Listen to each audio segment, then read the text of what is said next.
Anand Bunions and Briefs presents Madarasi Audio Launch. Special partner Pisu Pisu Billada Sunland Refined Sunflower Oil. KG Tiles 30% offer easy aim-உடன் இப்போ laying expert service 777 check நல்லெண்ணெய் நல்லது உணவுக்கும் உடலுக்கும் co-presented by ஆரோக்கியத்திற்கு கோகுலம் டே streaming partner Z5. ஒட்டுமொத்த அரங்கும் யாருடைய குரலுக்கு காத்துட்டு இருக்கோ அரங்கத்திலயும் சரி ஆன்லைன்லயும் சரி எவ்வளவு பேர் ரசிச்சிட்டு இருக்கீங்க வெயிட் பண்ணிருக்கீங்க அப்படின்றது தெரியும். என்னால இவ்வளவுதான் முடியும் அப்படின்னு முடிவு பண்றது யாருமே பண்ணக்கூடாது. நான் என்னால எதுவும் முடியும் அப்படின்னு நம்பிக்கை வைத்தவர் அவர்.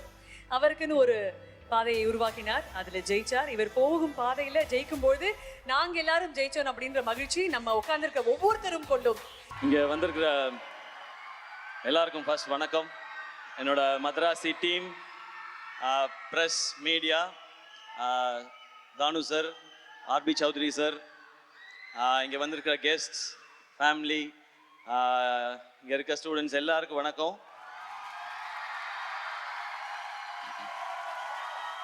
நான் விழும்போது கை கொடுத்து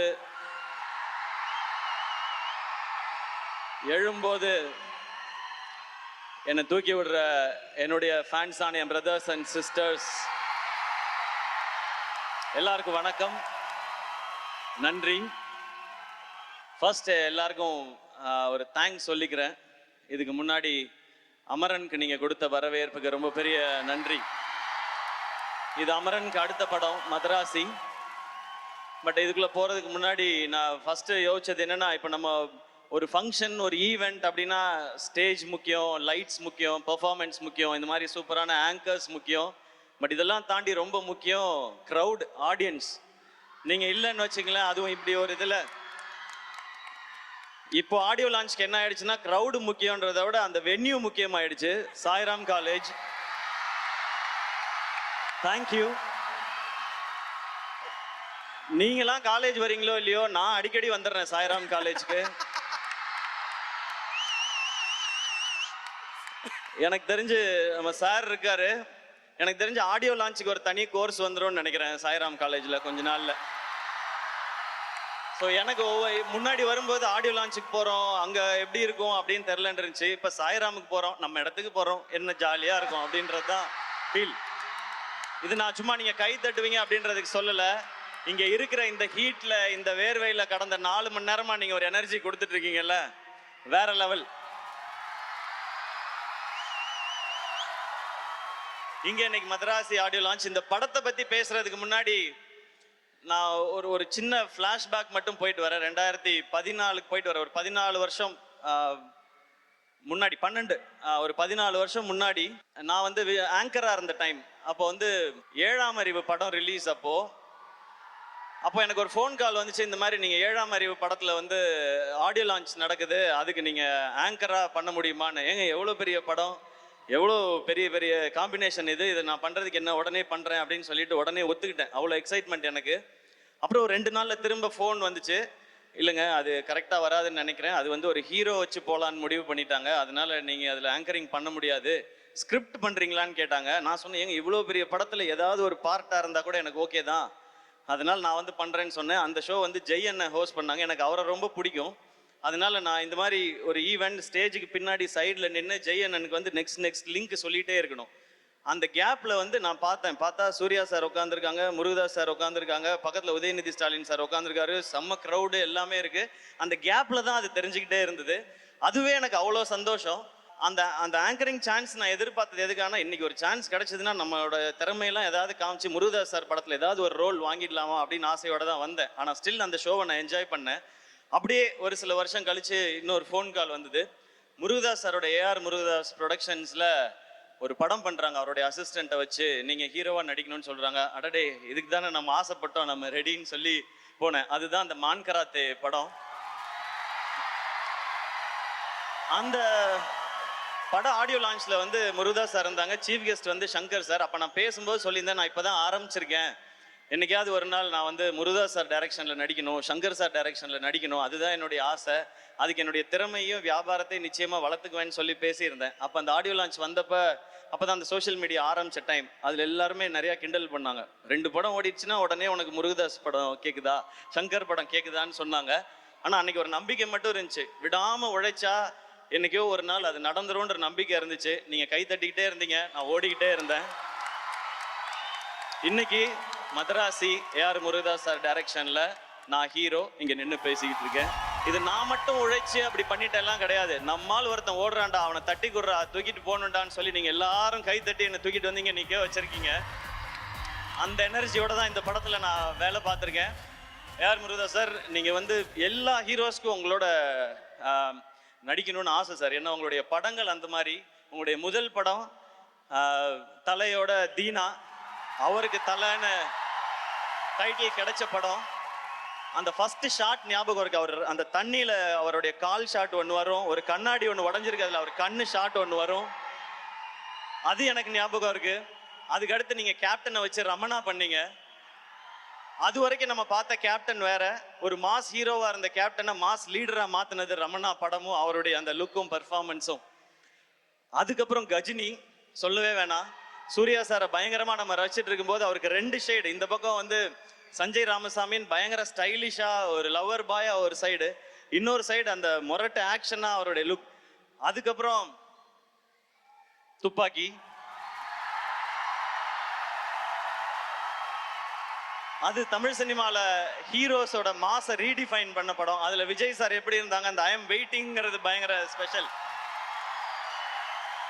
அதுக்கப்புறம் நீங்க கத்தி பண்ணீங்க, தர்பார் பண்ணீங்க. அது மட்டும் இல்லாம நீங்க ஒர்க் பண்ண ஹீரோஸ் எல்லாம் பார்த்தா சூப்பர் ஸ்டார் ரஜினி சார், இந்த பக்கம் சிரஞ்சீவி சார், இந்த பக்கம் மகேஷ் பாபு சார், அப்புறம் ஆமீர் கான் சார், சல்மான் கான் சார், இந்த வரிசையில சிவகார்த்திகேயனையும் சேர்த்துக்கிட்டதுக்கு ரொம்ப தேங்க்ஸ். எனக்கு இதெல்லாம் ரொம்ப சர்ரியல் மூமெண்ட் சார். இதெல்லாம் நான் இதுக்கு ஆசைப்பட்டு வரல. ஆனா இந்த மாதிரிலாம் என்னைக்காவது நடக்கும்னு ஒரு துளி நம்பிக்கையோட தான் இந்த மேடைக்கு வந்தேன். இதுல நான் இங்க தமிழ்நாட்டு மக்கள் எல்லாருக்கும் எவ்வளவு பெரிய நன்றி சொன்னாலும் பத்தவே பத்தாது. முருகதாஸ் சாரோட எனர்ஜி, அவருடைய கதை சொல்ற விதம், இது வந்து தமிழ்நாட்டு மக்கள் எல்லாருக்குமே ரொம்ப பிடிச்சது. எனக்கு இன்னொரு பர்சனலா ஒரு கனெக்ஷன் இருக்கு. முருகதாஸ் சார் உங்க பேர்ல என் அப்பா பேரும் இருக்கு, அது ஒரு கனெக்ஷன். என் அப்பாவுக்கு ரொம்ப பிடிச்ச இயக்குனர் நீங்க. ரமணா அவருக்கு ரொம்ப ரொம்ப பிடிக்கும்.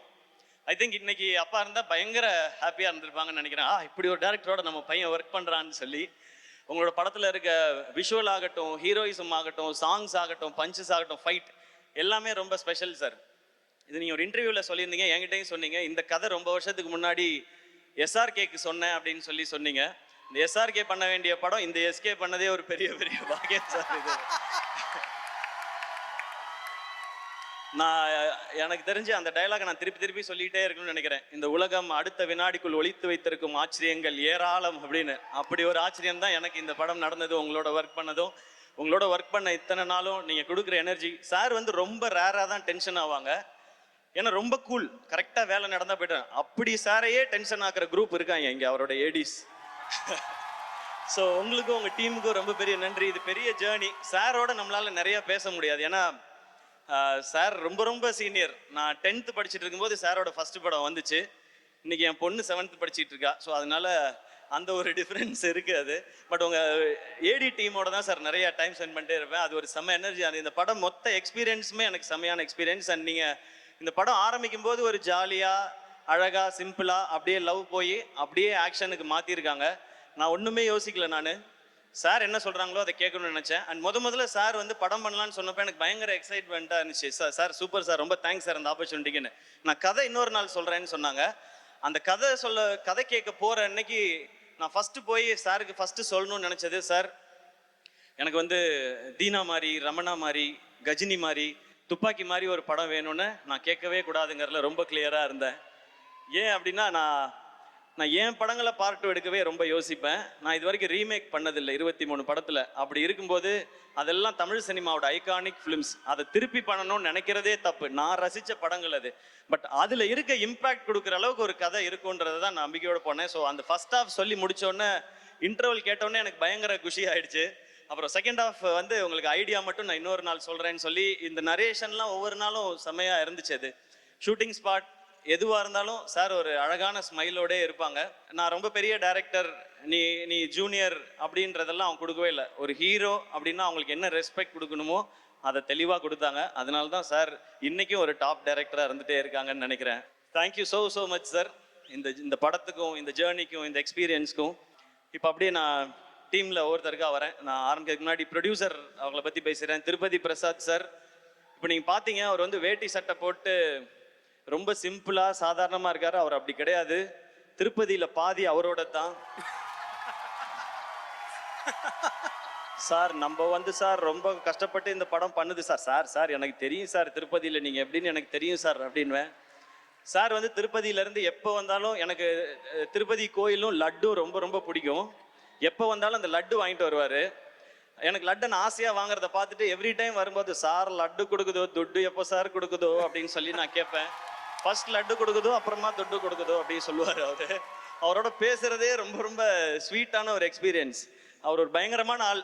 அது உங்களுக்கு இந்த படம்லாம் பார்த்தீங்கன்னா தெரியும். இப்படி ஒரு படத்தை இப்படி எடுக்கணும்னு நினைச்சது. ஸோ இந்த படத்துக்கு நீங்கள் செலவு பண்ணியிருக்கிறது அது இல்லாமல் ஃபர்ஸ்ட் பேசும்போது இந்த காம்பினேஷன் அமைக்கிறது வந்து இது மாவீரன் ஷூட்டிங் நடந்துட்டு இருக்கும்போது ஆரம்பிச்சது இந்த ஜேர்னி. அப்போ நமக்கு இருந்த வியாபாரத்துக்குள்ள ஆனால் முருகதாஸ் சார் இதில் அகாமடேட் பண்ணணும், எல்லாருக்கும் சேலரி கொடுக்கணும், ஒரு படத்துக்கும் செலவு பண்ணணும். நான் அவர்கிட்ட சொன்னது அதான், எனக்கு சேலரி பேசிக்காக என்ன சேலரியோ அதை கொடுங்க சார், நீங்கள் படத்துக்கு செலவு பண்ணுங்க சார், அப்புறமா ப்ராஃபிட் வரும்போது நான் அதில் ஷேர் பண்ணிக்கிறேன் சார்னு சொன்னேன். சூப்பர் சார், நல்லா சொல்லிச்சு சார், நம்ம இப்படி பண்ணது சார் அப்படின்னு சொல்லி சூப்பராக பண்ணார். பட் படத்துக்கு அவர் எந்த குறையும் வைக்காமல் அப்படி பண்ணியிருக்காரு. என்னை நல்லா பார்த்துக்கிட்டீங்க sir. Thank you so much sir Prasad sir. And படத்தோட டெக்னீஷியன்ஸ் வந்துடுறேன். சுதீப் எலமன் டிஓபி. இப்போ சார் சொன்னார்ல விரல் வந்து கட் ஆயிடுச்சுன்னு சொல்லி, உண்மையிலே தான் நான் ஹாஸ்பிட்டலில் போய் பார்க்குறேன், இந்த விரல் போயிடுச்சு சார் அப்படின்னாரு. விரல் போயிடுச்சா, என்ன சாதாரணமாக சொல்றீங்க, அது விடுங்க அது பிரச்சனை இல்லை அப்படின்னு. நம்ம ஷூட் பண்ணிட்டு இருக்கும்போது அவரை பார்த்தோன்னா திடீர்னு கேமரா பக்கத்தில் இருக்க மாட்டாரு. எங்கடா காணோம் அப்படின்னு பார்த்தா 2 சிகரெட்டை இழுத்துட்டு அந்த குடுமியை அள்ளி முடிஞ்சாருன்னா கேமரா வச்சுட்டு சிவதாண்டவம் ஆடிடுவாரு. அந்த மாதிரி ஒரு ஆள் அவரு. அண்ட் நான் ரோப்ல இருக்கேன். இப்போ இந்த படத்துல வந்து அபே வந்து என்ன பண்ணுவாப்ல, சார் ஷார்ட் ரெடி சார் அப்படின்னு கூட்டு போவாப்ல. அந்த ஷார்ட் எல்லாம் எப்படி இருக்குன்னா 80 அடி ஹைட்ல ரோப்ல தொங்குறது, 60 அடி ஹைட்ல ரோப்ல தொங்குறது. நான் அந்த ஒரு பாலத்துல இருந்து சார் பாலத்துல ஷார்ட் சார்னு சொல்லி தூக்கி இந்த பாலத்துல இருந்து நீங்க குதிக்கிற மாதிரி ஷார்ட். ஐயோ ஆக்ஷன்னா இந்த அளவுக்கு ஆக்ஷனாவா இருக்கும், அந்த மாதிரி இருக்கும் ஒரு ஷார்ட்ல. நான் இப்போ சார் சொன்ன ஷார்ட் தான். நான் மேல ரோப் கட்டி ஏறிட்டே இருக்கேன், பக்கத்துல அவரும் ரோப்ல வந்து என்ன தாண்டி போயிட்டு இருக்காரு. சேட்டா எந்த இவடே என்ன ஷாட்டு ஒரு சாயா அடிக்குமோ அப்படின்னா ஃபர்ஸ்ட் டைவ் அடிக்கும், அப்புறமா சாயா அடிக்கும் அப்படின்வாரு. அந்த மாதிரி ஒரு ஒரு ரொம்ப அட்வென்ச்சரஸான ஒரு ஆள் Sudeep LMN. But Crazy working with you brother. அதுவும் ஃபைட் அவரும் கெவினும் சேர்ந்து எடுத்திருக்க விதம் டெஃபினட்டா நீங்க லவ் பண்ணுவீங்க. இப்போ ட்ரெய்லர் பார்க்குற எல்லாருமே ஆக்ஷன் சூப்பரா இருக்குன்னு சொல்றாங்க. Kevin and Stephen great job, thank you. அதுக்கப்புறம் art director Arun, Maaveeran work பண்ணவர். மாவீரன்ல நீங்க பார்த்த எல்லாமே மேக்சிமம் செட்டு தான், அதெல்லாம் ஒர்க் பண்ணவர் அவர் தான். இன்னைக்கு அந்த படத்துக்கு ஒரு பெரிய வரவேற்பு இருக்கு. மாவீரன் அப்படின்னா ஒரு ஸ்பெஷல் ஃபிலிமா வச்சிருக்காங்க. அதுக்கப்புறம் இந்த படத்துல சேர்ந்தது ரொம்ப ரொம்ப சந்தோஷம். And artist Vikranth brother, Shabeer brother, இவங்களோடலாம் ஒரு சூப்பர் எக்ஸ்பீரியன்ஸ். அண்ட் இந்த படத்துல பிஜு மேனன் சார் நடிக்கிறாருன்னு பயங்கர எக்ஸைட் ஆயிட்டேன். ஏன்னா எல்லார் மாதிரியும் நானும் ஐயப்பனும் கோஷியமுக்கு பயங்கரமான ஃபேன். அதுலேயும் அந்த செருப்பை கழட்டி விட்டுட்டு ஒரு ஷாட் போவார்ல, அதெல்லாம் பார்த்து நம்ம பயங்கர பேஜாராயிருக்கோம். ஷூட்டுக்கு வருவார், அவர் ஷூட்ல நடந்து வரும்பொழுது வந்து ஹாய் ஹலோ அப்படின்னு சொல்லுவார். நமக்கு பக் பக்குன்னு இருக்கும். அந்த மாதிரி ஒரு வாய்ஸ், ஒரு ப்ரெசன்ஸ். பட் பேசினா ஒரு ஒரு ஒரு கியூட்டான ஒரு பேபி. அவ்வளோ நல்ல ஹார்ட் அவருக்கு. இந்த படம் பண்ணிட்டு இருக்கும்போது நான் ப்ரொடக்ஷனில் ஒரு படம் ரிலீஸ் ஆச்சு, இல்லை கொட்டுக்காளி ரிலீஸ் ஆச்சு. அப்போ அவர் என்கிட்ட வந்து சொன்னார், டக்குன்னு வந்து படம் ரிலீஸ் இல்லை அப்படின்னாரு. ஆமாம் சார், கேரளாவில் என்ன ப்ரமோஷன்னாலும் என்னை கூப்பிடுங்க, நான் வந்து பண்ணித்தரேன் அப்படின்னாரு. Thank you so much sir. Your ஒரு கிரேட் பர்சன் சார். உங்களோட ஒர்க் பண்ணது, கற்றுக்கிட்டது, வாய்ஸை எப்படி ஒரு சீனுக்கு யூஸ் பண்ணுங்கிறத நான் அவர் நடிக்கும்போது பார்த்துக்கிட்டே இருந்தேன். Thank you so much sir. இந்த படத்தில் நீங்கள் நடித்தது, உங்கள் கூட நான் நடித்தது எனக்கு ரொம்ப ரொம்ப சந்தோஷம் சார்.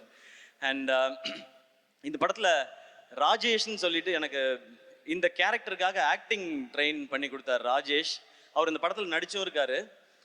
இதுக்கு யாராவது ஒருத்தர் அப்படி வேணும்னு சார் கேட்கும் பொழுது எனக்கு ரொம்ப சந்தோஷமா இருந்து. இப்படி யாராவது ஒருத்தர் நம்மளை கைட் பண்ண நல்லா இருக்கும். சாரோட ஸ்கிரிப்ட், அவருடைய டைரக்ஷன் எல்லாம் என்னை எவ்வளோ நல்லா பெர்ஃபார்ம் பண்ண வச்சோம். இந்த படம் பார்த்து உங்களுக்கு பிடிச்சதுன்னா அதில் ஒரு பங்கு ராஜேஷ் அவர்களுக்கும் இருக்குது. Thank you so much Rajesh. எனக்கு கூடவே இருந்து அவ்வளோ பார்த்துக்கிட்டாரு டப்பிங் வரைக்கும். தேங்க்யூ ருக்மிணி. இந்த படம் மதராசின்றது ஒரு ஒரு ஒரு மேட்னஸ், ஒரு ஆக்ஷனாக இருக்கட்டும், லவ்வாக இருக்கட்டும், அது ஒரு மேட்னஸ். அது லவ் எவர்கிரீன். தியாகராஜ பாகவதர் காலத்தில் ஆரம்பித்து அனிருத் அவர்களுடைய காலம் வரைக்கும் லவ்ங்கிறது வந்து எப்போவுமே எவர்கிரீனாக இருக்கிறது. அந்த காலத்துலலாம் லவ் ரொம்ப நல்லா இருந்துச்சுப்பா. இந்த காலத்தில் இந்த ஜென்சி பசங்க லவ்வே சரியில்லைப்பா அவனுங்க, அப்படிலாம் கிடையவே கிடையாது. எல்லா காலத்துலேயும் லவ்ங்கிறது பியூர். லவ் பண்ணுற பசங்களாகட்டும், லவ் பண்ணுற பொண்ணுங்களாகட்டும், உண்மையாக ஒரு பார்ட்னர் கிடைச்சிட்டா அவங்களுக்காக என்ன எக்ஸ்ட்ரீமுக்கும் போவாங்க, என்ன வேணாலும் செய்வாங்க. அப்படி அப்படி உண்மையா ஒரு லவ் கிடைச்சா அந்த மாலதின்ற பொண்ணுக்காக ரகு என்ன எக்ஸ்ட்ரீம் வரைக்கும் போவான் அந்த பொண்ணுக்காக அப்படின்றதான் இதனுடைய ரொம்ப கோர் தாட். கதையை ஒன்றும் ரொம்ப சொல்ல இல்லை சார். ஸோ அதான் சொல்லிட்டேன், அப்புறம் என்னன்றீங்களா சார்? இல்லை ஓகே சார், அவ்வளோட நிறுத்திக்கிறேன் சார். நான் அதுக்கு ஒரு கேரக்டர் வேணும்போது சார் சொன்னாங்க ருக்மிணி இந்த ரோலை பண்றாங்க அப்படின்னு சொன்னாங்க. ஏன்னா அந்த லவ்ன்றது அந்த அந்த அந்த ஹீரோயினையோ அந்த பொண்ணையோ நமக்கு ரொம்ப பிடிக்கணும். ஏன்னா ரியல் லைஃப்ல பார்த்தீங்கன்னா ஒரு பையன் தான் ஹீரோவா உணர்றதே ஒரு பொண்ணு அந்த பையனை திரும்பி பார்க்கும்போது தான். அந்த பொண்ணு அவனை லவ் பண்ணும்போது தான் அவன் தான் ஒரு ஹீரோன்னு நினைச்சு இருப்பான் அவன். அதுவும் ஒரு பொண்ணு காலத்துக்கும் நான் உன் கூடயே வரேன்னு கையை பிடிச்சிட்டான்னா அவன் சூப்பர் ஹீரோ தான் அது. ஸோ அப்படி ஒரு கேரக்டர் ஒரு பொண்ணு இருக்கணும்னா அதுக்கு ருக்மிணின்னு சொல்லும்போது நான் அந்த டைம் தான் சப்தசாகரதா செல்லோ பார்த்துருந்தேன். கரெக்டாக சொல்றேன்னா ஓகே, அதோட சைடியே பார்த்துருந்தேன் நான். அப்புறம் இவங்க அந்த கேரக்டருக்கு ரொம்ப நல்லா இருப்பாங்க. இந்த படம் பார்க்குற எல்லாருக்கும் மாலதியை ரொம்ப பிடிக்கும். அவங்கள பார்த்தா இந்த பொண்ணுக்காக என்ன வேணா செய்யலான்னு தோணும்.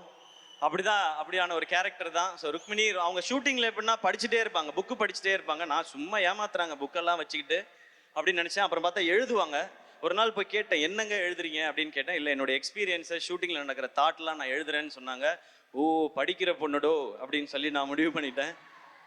நீங்கள் காலேஜ்லலாம் பார்த்துருப்பீங்க, ஒரு பொண்ணு எல்லா இடத்துலையும் படிக்கும். பஸ்ஸில் படிக்கும், பஸ் ஸ்டாப்பில் படிக்கும், எல்லா இடத்துலையும் படிச்சுக்கிட்டே இருக்கும். இசிஇ ட்ரிபிள் பொண்ணுங்கள்லாம் இருப்பாங்க, அவங்களாம் எப்போ பார்த்தாலும் படிச்சுக்கிட்டே இருப்பாங்க. அந்த மாதிரி தான் அவங்க தான். ஆனால் பர்ஃபார்ம் பண்ணுவாங்க அந்த மாதிரி. அவங்களும் அந்த மாதிரி பர்ஃபார்ம் பண்ணியிருக்காங்க. Very happy to work with you.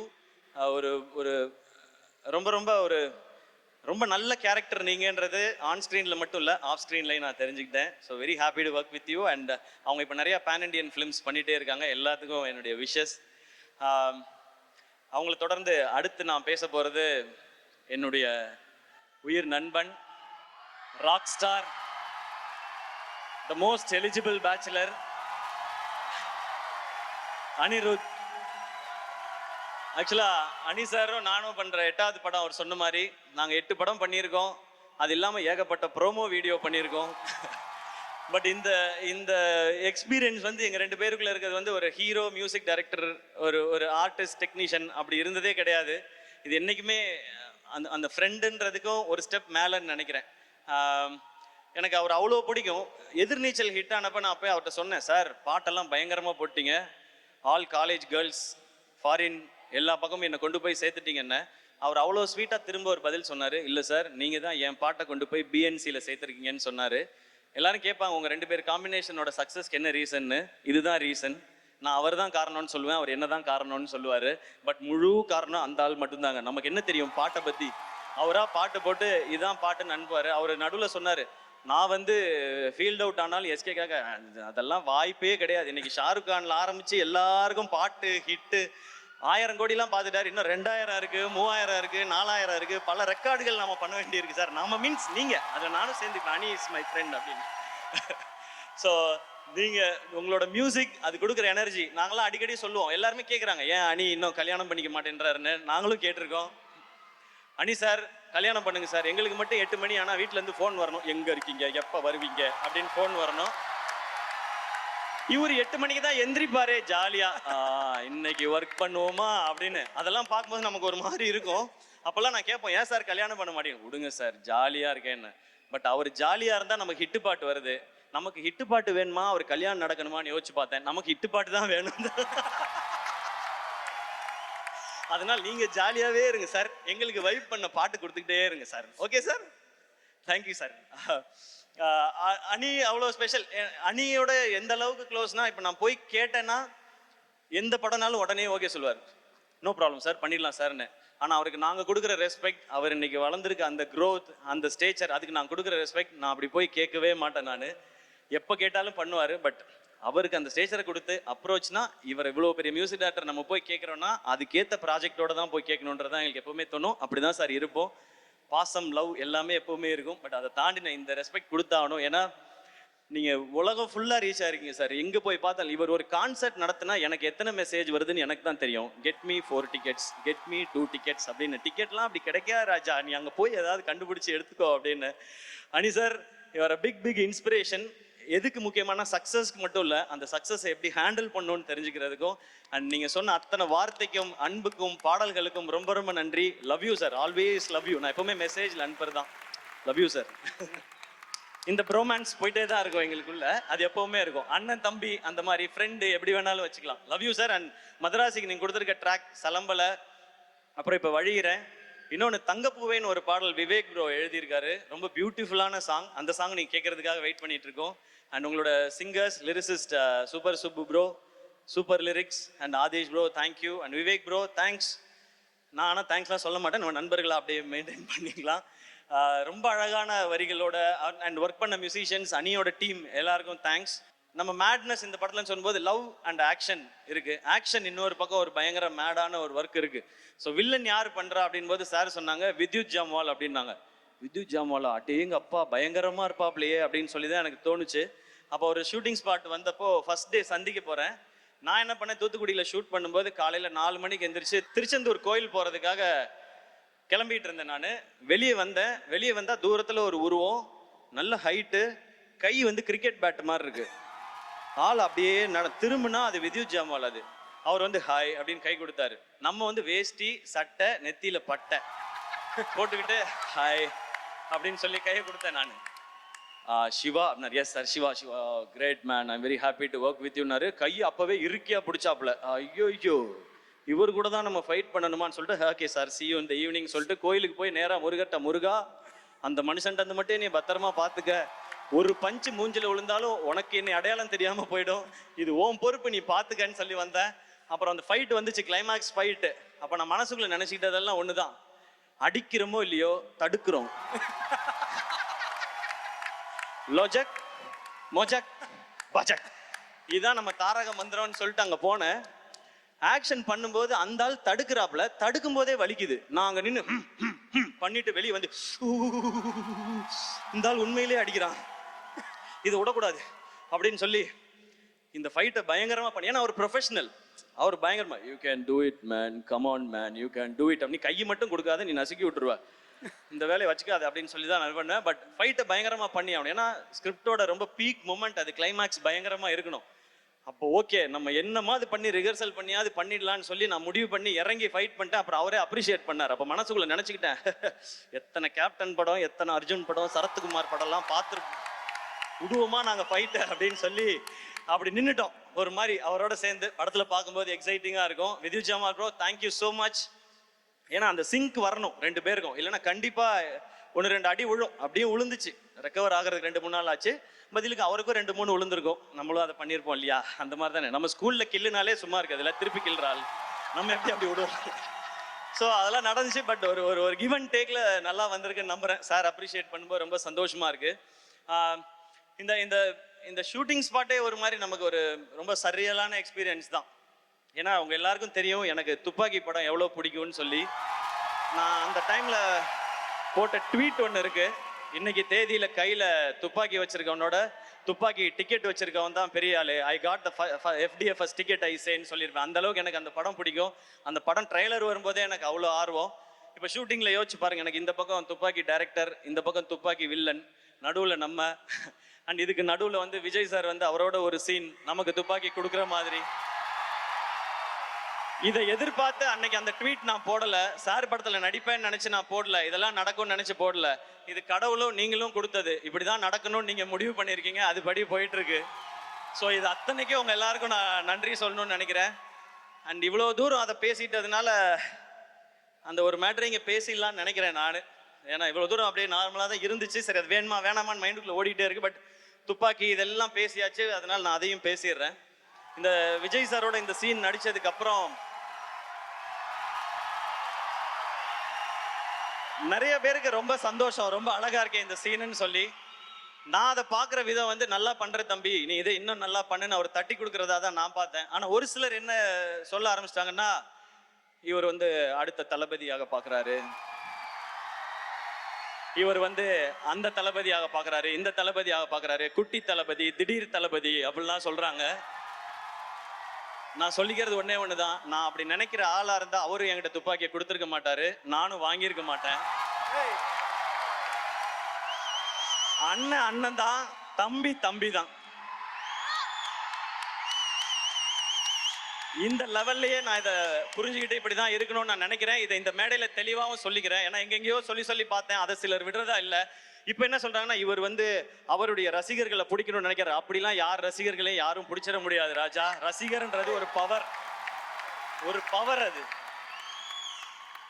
Vijay sir வந்து இன்னைக்கு நான் லாஸ்ட் படம் நடிக்கிறேன், அடுத்து அரசியலுக்கு போறேன் போது பின்னாடியே அவரோட நின்று போறாங்க. தல அஜித் சார் மன்றத்தை கிளைச்சு ரொம்ப வருஷம் ஆச்சு. நீங்க மன்றத்தை கிளைச்சாலும் பரவாயில்ல, நாங்க உங்க கூட தான் நிப்போன்னு நிக்கிறாங்க. இந்த பக்கம் கமல் சார், அவர் மாதிரி பெர்ஃபார்ம் பண்ண இந்தியாவிலே ஆள் கிடையாது. அவர் வெற்றி தோல்வி இதெல்லாம் விட்டுட்டு உண்மையான கலைஞன், என்னோட கலைஞன், உலகநாயகன் கூட இன்னமும் நிக்கிறாங்க. இந்த பக்கம் சூப்பர் ஸ்டார் ரஜினிகாந்த் சார் 50 வருஷமா சூப்பர் ஸ்டாரா நிற்கும் போது அவங்களோட நிக்கிறாங்க. இந்த மாதிரி தான் அடுத்து இருக்க Suriya sir, Vikram sir, Simbu sir, Dhanush sir, இவங்க எல்லாருக்கும் ரசிகர்கள் இருக்கிறாங்க. அப்படி போய் அவங்க ரசிகர்களை நம்ம எடுத்துக்க முடியாது. நம்ம ரசிகர்களை சம்பாதிக்கணும். என்னோட ஸ்ட்ரென்த்துக்கு நான் ஏதோ ஒரு 13 வருஷம் போராடி விழுந்து எந்திரிச்சு கஷ்டப்பட்டு நான் கொஞ்சம் பேரை சம்பாரிச்சிருக்கேன் இங்க.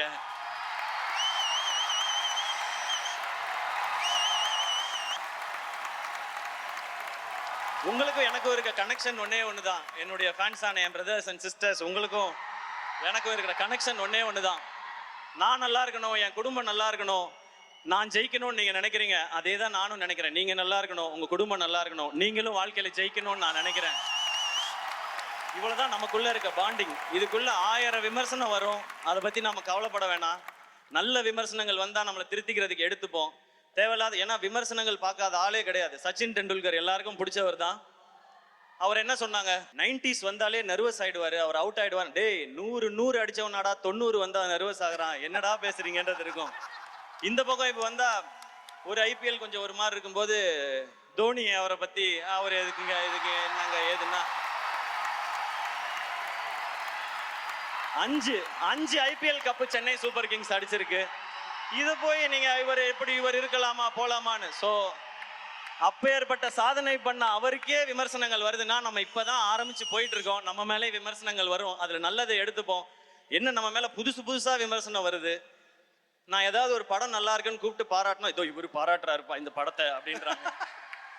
அவங்களுக்கு நம்ம என்ன பதில் சொல்ல முடியும்? நல்லது பண்றதுக்கு நாங்க ஏன்டா யோசிக்கணும், இதை இப்படியே நாங்க பண்ணிட்டு போயிட்டே இருக்கோன்றதான் நம்ம சொல்லணும்னு நினைக்கிறோம். அதனால இதுக்குள்ள உண்மையிலே நம்ம இந்த தவறை திருத்திக்கிட்டா நல்லா வரலான்ற விமர்சனங்கள் இருக்கும். அதை நம்ம கரெக்டா கிராப் பண்ணிக்கணும். சோசியல் மீடியாவில் எதையாவது சொல்லுவாங்க, முகம் தெரியாத ஆட்கள் நம்மளை ஏதாவது நம்ம கான்ஃபிடன்ஸ் உடைக்க நினைக்கிறாங்கன்னா அதுக்கு நீங்க முதல்ல இதாயிடாதீங்க. ஏன்னா நம்மளுடைய இலக்கு இங்க யாரையும் போட்டியா நினைக்கிறது இல்லை, யாரையும் ஜெயிக்கிறது இல்லை, அன்பை சம்பாதிக்கிறது. நான் உங்களை சம்பாரிச்ச மாதிரி நீங்க என்ன சம்பாரிச்ச மாதிரி, இதுதான் நம்மளுடைய மெயின் மோட்டிவா இருக்கணும். ஒரே ஒரு இன்சிடென்ட் மட்டும் சொல்லிடுறேன். அமரன் படம் வந்து டிவியில் டெலிகாஸ்ட் ஆச்சு.